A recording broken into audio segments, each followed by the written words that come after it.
হস্তমৈথুন কি হারাম? একই রকম একটি প্রশ্ন করা হয়েছে। আসসালামু আলাইকুম, ডাক্তার জাকির নায়েক আমার নাম। আমি উল্লেখ করছি না।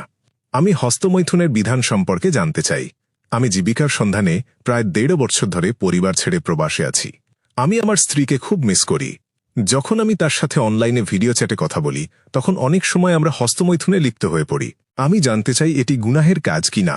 তৃতীয় আরেকটি একই ধরনের প্রশ্ন করা হয়েছে। স্যার, আমি হাবিবুল্লাহ ইসলাম, ভারতের আসাম থেকে বলছি। আমি একজন ছাত্র। ইসলামে হস্তমৈথুন কি হারাম? আমি এই কাজটি করিবা এবং পরে অনুতপ্ত হই, তওবা করি, কিন্তু কিছুদিন পর আবার করে ফেলি। আমি এই সমস্যার কোনো সমাধান খুঁজে পাচ্ছি না। আমি আমার এই কাজ নিয়ে খুবই হতাশ। আমার কি করা উচিত? ইসলামে হস্তমৈথুন জায়েজ কি না? এই প্রশ্নটি খুবই সাধারণ একটি প্রশ্ন এবং আক্ষরিক অর্থেই আমার প্রতিটি প্রশ্নোত্তর পর্বে 1 বা 2 জন মানুষ এই প্রশ্নটি করে থাকেন। আমি সাধারণত এই প্রশ্নের উত্তর দেওয়া থেকে এড়িয়ে যাওয়ার চেষ্টা করি, কিন্তু আজ আমি সিদ্ধান্ত নিয়েছি যে এই প্রশ্নের উত্তর দেব। হস্তমৈথুনের বিষয়টিতে ইসলামী স্কলারদের মধ্যে ভিন্ন ভিন্ন মত রয়েছে, তবে অধিকাংশ স্কলার বলেন যে ইসলামে হস্তমৈথুন হারাম। যদিও স্কলারদের একটি বড় অংশ এটিকে হারাম বলেন, তবুও এক বিশাল সংখ্যক স্কলার রয়েছেন যারা এটিকে মাকরুহ, অপছন্দনীয় বলেন, এবং আরেক দল বড় সংখ্যক স্কলার এটিকে মুবাহ, ঐচ্ছিক বা জায়েজ বলে থাকেন। তাই শুরুতেই আমি বলে নিতে চাই যে শতকরা হিসেবে সংখ্যাগরিষ্ঠ স্কলার এটিকে হারাম বলেছেন, কিন্তু এক বিশাল সংখ্যক স্কলার, তারা হয়তো সংখ্যাগরিষ্ঠ নন, তবে তাদের সংখ্যাও অনেক, তারা এটিকে মাকরু বা অনুৎসাহিত বলেছেন, এবং আরেক দল বড় সংখ্যক স্কলার এটিকে মুবাহ বলেছেন। আজ আমরা এই বিষয়টি নিয়ে আলোচনা করব এবং একেবারে শেষে আমি জানাবো যে আমি কোন দলের স্কলারদের সাথে একমত পোষণ করি। ফিকহাবিদ বা ফুকাহাদের কথা বললে শাফেঈ এবং মালিকি মাযহাবের প্রায় সকলেই বলেন যে হস্তমৈথুন হারাম। ইমাম শাফেঈ রহিমাহুল্লাহ এর মতে এটি হারাম, এবং এর সপক্ষে তিনি পবিত্র কোরআনের সূরা মুমিনুন 23 নম্বর সূরার 5, 6 এবং 7 নম্বর আয়াত উদ্ধৃত করেন। 1 নম্বর আয়াতে বলা হয়েছে মুমিনরা অবশ্যই সফলকাম হবে। 2 নম্বর আয়াতে বলা হয়েছে যারা নিজেদের নামাজে বিনয়ী। 3 নম্বর আয়াত বলছে যারা অহেতুক কথাবার্তা এড়িয়ে চলে। 4 নম্বর আয়াতে বলা হয়েছে যারা জাকাত বা দান সৎকার কাজ করে। 5 নম্বর আয়াতে বলা হয়েছে এবং যারা নিজেদের যৌনাঙ্গকে হেফাজত করে। 6 নম্বর আয়াতে বলা হয়েছে তবে তাদের স্ত্রী এবং তাদের ডান হাত যার মালিক অর্থাৎ দাসী, তাদের ক্ষেত্রে ছাড়া, এতে তারা নিন্দনীয় হবে না। এবং 7 নম্বর আয়াতে বলা হয়েছে তবে যারা এদের ছাড়া অন্য কাউকে কামনা করবে তারাই সীমালঙ্ঘনকারী। সুতরাং এখানে কোরআনের 23 নম্বর সূরার 5, 6 ও 7 নম্বর আয়াতে বলা হয়েছে যে মুমিন তারাই যারা তাদের যৌনাঙ্গকে হেফাজত করে এবং অবৈধ যৌনতা থেকে বিরত থাকে, কেবল তাদের স্ত্রী এবং দাসীদের ছাড়া, আর যারা এই সীমা অতিক্রম করবে তারা সীমালঙ্ঘনকারী। কোরআনের এই আয়াতের ভিত্তিতে ইমাম শাফেঈ রহিমাহুল্লাহ বলেন যে এখানে আয়াতটি একেবারে সুস্পষ্ট, যৌনতা কেবল আপনার স্ত্রী এবং আপনার দাসীর সাথেই অনুমোদিত এবং এর বাইরের সবকিছুই নিষিদ্ধ। এখন কোরআনের এই আয়াতের 2টি ব্যাখ্যা হতে পারে। স্কলারদের প্রথম দলটি এই আয়াতটিকে বোঝেন এভাবে: নিজেদের যৌনাঙ্গকে হেফাজত করা কথাটির আরবি অর্থ হল একজন মুমিনের জন্য সব ধরনের যৌন আনন্দ বা তৃপ্তি লাভ করা কেবল তার স্ত্রী এবং তার মালিকানাধীন দাসীর সাথেই অনুমোদিত। যেহেতু বর্তমানে দাসী প্রথা বিলুপ্ত, তাই এটি এখন কেবল স্ত্রীর মধ্যেই সীমাবদ্ধ। সুতরাং এই আয়াতের ভিত্তিতে যদি সব ধরনের যৌন তৃপ্তি কেবল স্ত্রীর সাথেই অনুমোদিত হয়, তবে হস্তমৈথুনও হারাম। কারণ হস্তমৈথুন হল নিজের অঙ্গকে উদ্দীপ্ত করা, এবং বেশিরভাগ সময়ই এটি নিজের যৌনাঙ্গকে নিজে উদ্দীপ্ত করার মাধ্যমে বীর্যপাত বা অর্গাজম ঘটানো।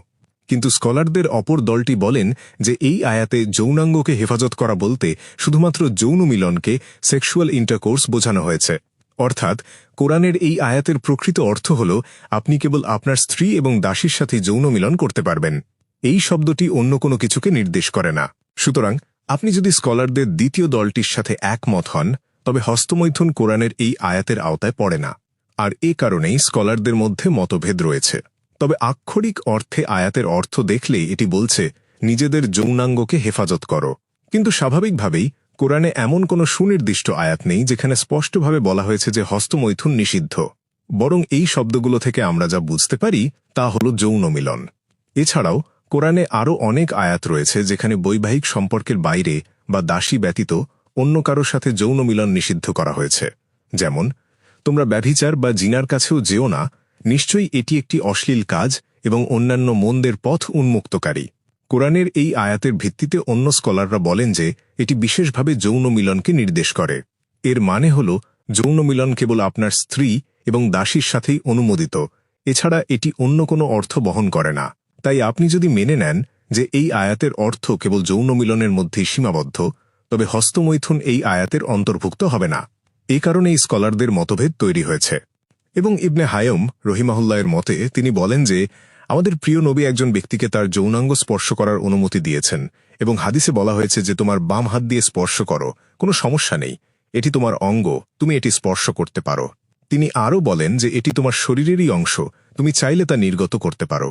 এর ভিত্তিতে তিনি বলেন, যেহেতু নবীজি নিজের যৌনাঙ্গ স্পর্শ করার অনুমতি দিয়েছেন এবং হস্তমৈথুনের ক্ষেত্রেও নিজের অঙ্গকে নিজে উদ্দীপ্ত করা হয়, তাই এটি অবশ্যই অনুমোদিত। হস্তমৈথুন দুই ধরনের হয়ে থাকে। একটি হল নিজেকে নিজে উদ্দীপ্ত করা, সেলফ স্টিমুলেশন, এবং অন্যটি হল আপনার স্ত্রী বা সঙ্গী আপনাকে উদ্দীপ্ত করা। কোনো স্কলারই কখনো বলেননি যে আপনার স্ত্রী আপনার যৌনাঙ্গ স্পর্শ করতে পারবেন না। সুতরাং এর ভিত্তিতে অপর ধরনের হস্তমৈথুন যেখানে আপনার স্ত্রী আপনাকে স্পর্শ করেন তা নিশ্চিতভাবেই অনুমোদিত। তাই যখন আপনি স্ত্রীর স্পর্শের মাধ্যমে আনন্দ লাভ করতে পারেন, তখন কেন আপনি নিজে তা করতে পারবেন না?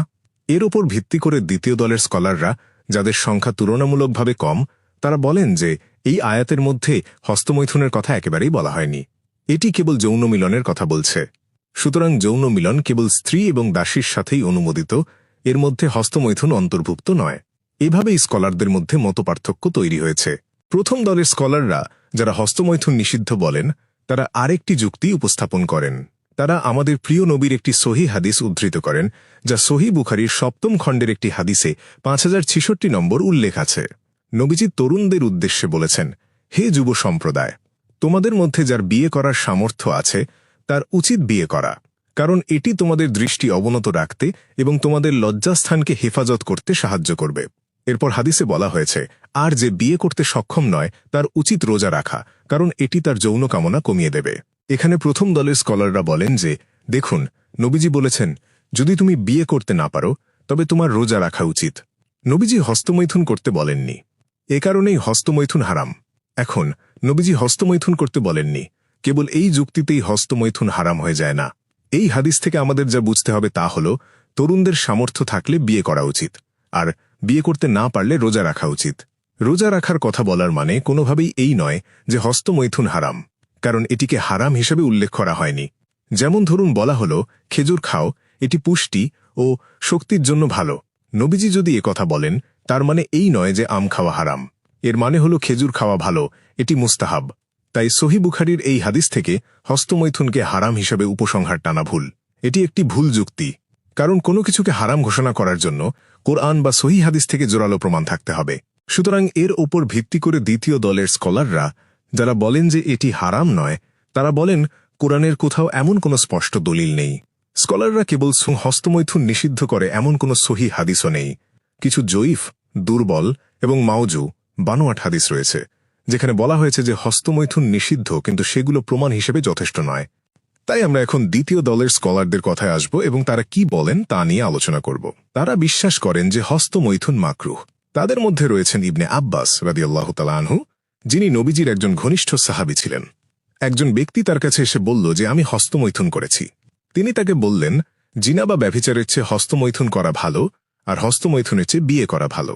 এর মানে নবীজির ঘনিষ্ঠ সাহাবীর দেওয়া রায় অনুযায়ী হস্তমৈথুনের চেয়ে বিয়ে ভালো, আর ব্যভিচারের চেয়ে হস্তমৈথুন ভালো। পরোক্ষভাবে এর মানে হল হস্তমৈথুন অবশ্যই অনুমোদিত, তবে এটি মাকরুহ, অপছন্দনীয়।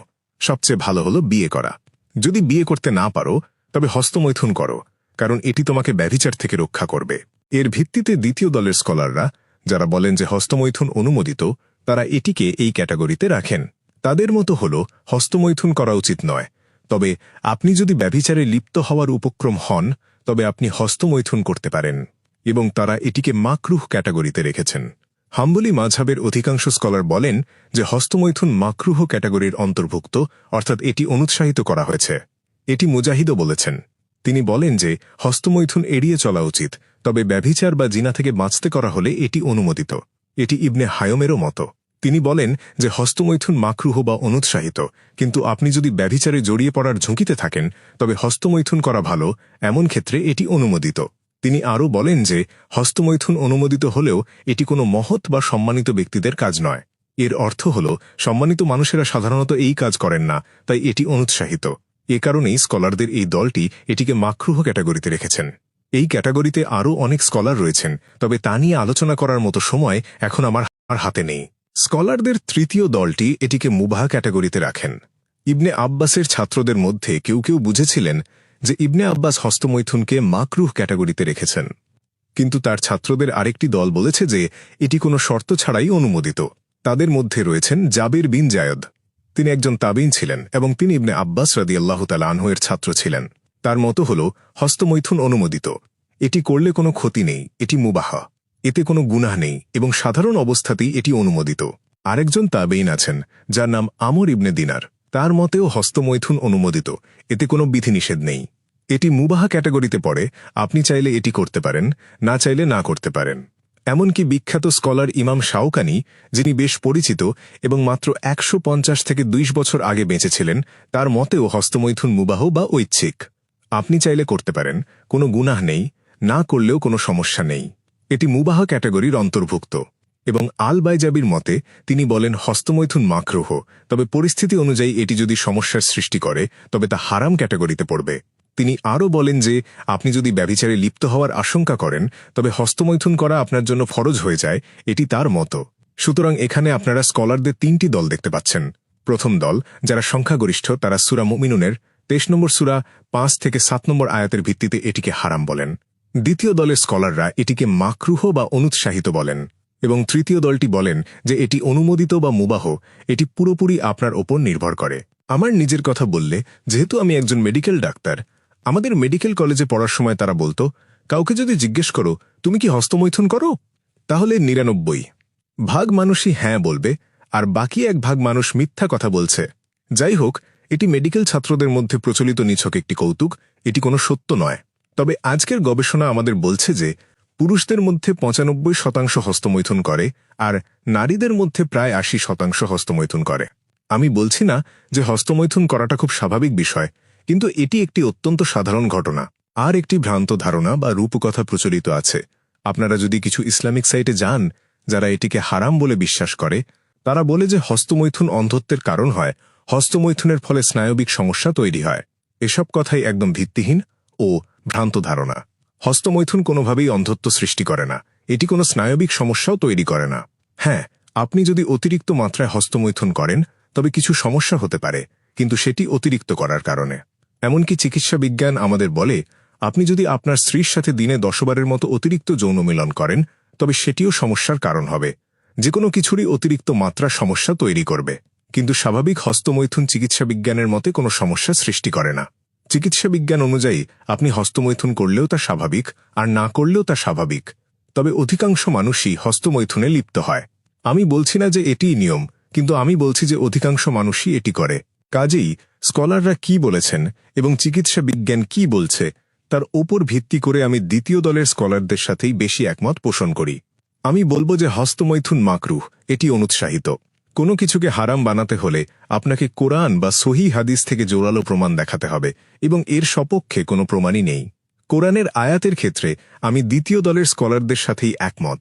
এই আয়াতে হস্তমৈথুন অন্তর্ভুক্ত নয়, এটি নিষিদ্ধ নয়, এটি কেবল যৌন মিলনের মধ্যেই সীমাবদ্ধ।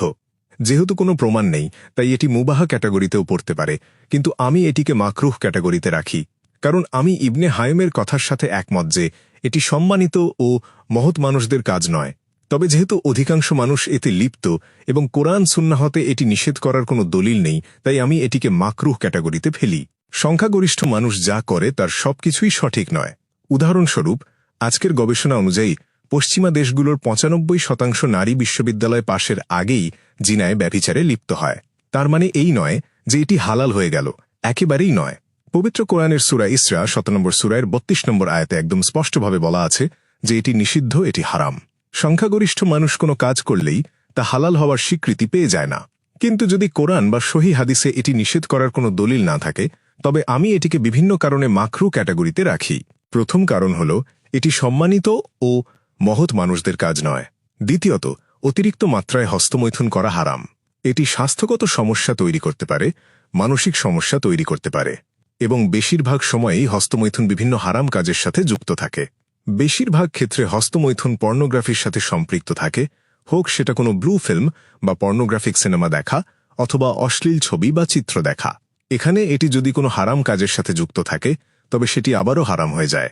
সুতরাং আপনি যদি হস্তমৈথুনকে পর্নোগ্রাফি বা অশ্লীল ছবির সাথে যুক্ত করেন তবে তা হারাম এবং নিষিদ্ধ, এবং এমনটা হওয়ার প্রবল সম্ভাবনা থাকে। এ কারণেই আমি বলবো যে এটি এড়িয়ে চলাই সবচেয়ে ভালো। কিন্তু নানা কারণে আপনি যদি বিয়ে করতে না পারেন তবে সবচেয়ে ভালো উপায় হল রোজা রাখা, ঠিক যেমনটি আমাদের প্রিয় নবী সহিহ বুখারীর ৭ম খণ্ডের ৫০৬৬ নম্বর হাদিসে সুপারিশ করেছেন। হে যুব সম্প্রদায়, তোমাদের মধ্যে যার বিয়ে করার সামর্থ্য আছে তার উচিত বিয়ে করা, কারণ এটি তোমাদের দৃষ্টি অবনত রাখতে এবং লজ্জাস্থানকে হেফাজত করতে সাহায্য করবে। আর যদি বিয়ে করতে না পারো তবে রোজা রাখো, এটি যৌন তাড়না কমিয়ে দেবে। এটি বৈজ্ঞানিকভাবেও প্রমাণিত যে রোজা রাখলে তা আপনার যৌন তাড়না কমিয়ে দেয়। সুতরাং সবচেয়ে ভালো হল রোজা রাখা। কিন্তু সবসময় রোজা রাখা তো আর সম্ভব নয়, এবং মানুষের শারীরিক অবস্থার মাত্রার ওপর ভিত্তি করে এটি এক একজনের ক্ষেত্রে এক এক রকম হয়। তাই এর ওপর ভিত্তি করে মুস্তাহাব পছন্দনীয় কাজ হল রোজা রাখা। কিন্তু আপনি যদি তা না পারেন, অথবা তা যদি আপনার তাড়না দমনের জন্য যথেষ্ট না হয় এবং আপনাকে বাধ্য হয়ে হস্তমৈথুন করতেই হয়, তবে এটি অনুমোদিত। এটি কোনো গুনাহের কাজ নয়। কোরআন বা হাদিসের কোথাও এমন কোনো প্রমাণ নেই যেখানে বলা হয়েছে যে হস্তমৈথুন করলে আপনি শাস্তি পাবেন। আমি এই কথাগুলো বলছি কারণ আমি একজন মেডিকেল ডাক্তার। আমি জানি যে বহু মুসলিম, এমন শত শত মানুষ আমার কাছে পরামর্শের জন্য এসেছেন। তারা মনে করেন যে যেহেতু বেশিরভাগ মুসলিমের দৃষ্টিভঙ্গি এমন, আর তারা নিজেরাও ভালোভাবে ধর্মপালনকারী মুসলিম, কিন্তু তারা বিশ্বাস করেন যে এটি হারাম, তাই তারা আমার কাছে আসেন এবং ঠিক একই ধরনের প্রশ্ন করেন। তারা হতাশায় ভোগেন, অসুখী থাকেন এবং মানসিক চাপে ভোগেন, কারণ তারা ধর্মভীরু মুসলিম, ৫ ওয়াক্ত নামাজ পড়েন, কিন্তু তারা মনে করেন হস্তমৈথুন হারাম। তাই তারা চরম উদ্বেগ ও চিন্তায় পড়েন এবং এটি অনেক সময় বড় ধরনের সমস্যার সৃষ্টি করে, কারণ তারা ভাবেন এটি হারাম অথচ তারা এটি করে ফেলছেন। ফলে তাদের মধ্যে একটি অপরাধবোধ জন্ম নেয়। এই অপরাধবোধের কারণে তারা অনেক সময় এমনকি ভালো কাজ করা থেকেও বিরত থাকেন। এটি তাদের নামাজে ব্যাঘাত ঘটায়, এটি তাদের কোরআন তেলাওয়াতে ব্যাঘাত ঘটায়। সুতরাং আজকের চিকিৎসা বিজ্ঞানের বাস্তব সত্যগুলো না জানার কারণে এই মানুষেরা ভাবেন যে এটি হারাম, আর এটি তাদের মানসিকভাবে বিপর্যস্ত করে। তাই আমি আপনাদের বলতে চাই যে আমি এখানে ঢালাওভাবে সবাইকে এই কাজ করার কোনো অনুমতি দিচ্ছি না। আমি শুধু আপনাদের বলছি যে এটি এড়িয়ে চলাই সর্বোত্তম। কিন্তু আপনার যদি এমন তীব্র যৌন তাড়না থাকে যা আপনি কিছুতেই দমন করতে পারছেন না, তবে হস্তমৈথুন করাটা হারাম নয়। আমার মতে এটি অনুমোদিত বা জায়েজ। এটি অতিরিক্ত মাত্রায় করবেন না। মাঝে মাঝে করলে কোনো সমস্যা নেই। এটি ভেবে মানসিকভাবে ভেঙে পড়বেন না যে এটি হারাম। ঠিক যেমন প্রশ্নকর্তা জিজ্ঞাসা করেছিলেন, আমি ক্ষমা চেয়েছি, আবার করে ফেলি, আমি তওবা করি, আবার করে ফেলি। তাই আমি আপনাকে বলতে চাই, আপনি যদি এই ক্যাটাগরিতে পড়েন যেখানে আপনার যৌনাকাঙ্ক্ষা রয়েছে, যা এক এক মানুষের ক্ষেত্রে এক এক রকম হয়, কারো আকাঙ্ক্ষা খুব বেশি, কারো মাঝারি, আবার কারো কম থাকে। সুতরাং আপনি যদি তীব্র যৌনাকাঙ্ক্ষা সম্পন্ন মানুষদের ক্যাটাগরিতে পড়েন এবং আপনি যদি অবিবাহিত হন আর আপনাকে বাধ্য হয়ে হস্তমৈথুন করতেই হয়, যদিও এটি অনুৎসাহিত, তবুও মনে কোনো অপরাধবোধ রাখবেন না। এটি অতিরিক্ত করবেন না এবং এটি পর্নোগ্রাফির সাথে করবেন না। আমি এমনকি এই পর্যন্তও বলবো যে আপনি যদি এই কারণে জিনা বা ব্যভিচারে লিপ্ত হওয়ার উপক্রম হন, তবে আমার মতে হস্তমৈথুন ফরজ হয়ে যায়। যেমনটি ইমাম আহমদ বিন হাম্বল এবং ইবনে আব্বাস রাদিয়াল্লাহু তাআলা আনহু উল্লেখ করেছেন যে ব্যভিচারের চেয়ে হস্তমৈথুন করা শ্রেয়। তাই সাধারণভাবে আমার মতে, আমি পুনরায় বলছি, আমি ঢালাওভাবে সবাইকে করার অনুমতি দিচ্ছি না। আমার মতে হস্তমৈথুন মাকরুহ ক্যাটাগরিতে পড়ে। সবচেয়ে ভালো হলো এটি এড়িয়ে চলা। আপনার যদি তাড়না থাকে এবং আপনি যদি অবিবাহিত হন, তবে আপনার জন্য রোজা রাখা শ্রেয়। যদি তা ও কাজ না করে তবে হস্তমৈথুন অনুমোদিত। এতে কোনো গুনাহ নেই, কোনো শাস্তি নেই, আপনার অপরাধ বোধে ভোগার কোনো কারণ নেই। আর আপনার যদি তীব্র তাড়না থাকে এবং আপনি মনে করেন এর ফলে আপনি জিনায় লিপ্ত হবেন, তবে জিনা থেকে বাঁচতে হস্তমৈথুন করুন এবং যত দ্রুত সম্ভব বিয়ে করে নিন। আমরা জানি যে হস্তমৈথুনের বিষয়টি এক এক মানুষের ক্ষেত্রে এক এক রকম। এমনকি বিয়ের পরও অধিকাংশ মানুষ হস্তমৈথুন করে। বিয়ের পর প্রায় ৭০% পুরুষ হস্তমৈথুন করে। তবে অবশ্যই বয়সের সাথে সাথে এটি কমতে থাকে। বিয়ে এটিকে কমিয়ে দেয়। আপনি যত বেশি যৌন মিলন করবেন, এটি তত কমে আসবে। সুতরাং হস্তমৈথুন বিষয়ে এটিই হলো আমার দৃষ্টিভঙ্গি। এটি এড়িয়ে চলাই সবচেয়ে ভালো। এর পরের বিকল্প হলো রোজা রাখা। যদি আপনার স্বাভাবিক শারীরিক তাড়না আসে তবে এটি অনুমোদিত। কোনো অপরাধবোধ মনের মধ্যে পুষে রাখবেন না। আর খেয়াল রাখবেন যেন আপনি কোরআন ও সুন্নাহর পথে অবিচল থাকেন, আপনার নামাজ ও ইবাদত ঠিকমতো পালন করেন। ইনশাআল্লাহ আল্লাহর কাছে দোয়া করি তিনি যেন আপনাকে সরল সঠিক পথে রাখেন। আশা করি আপনার প্রশ্নের উত্তর পেয়েছেন। হৃদয়ের প্রশান্তি।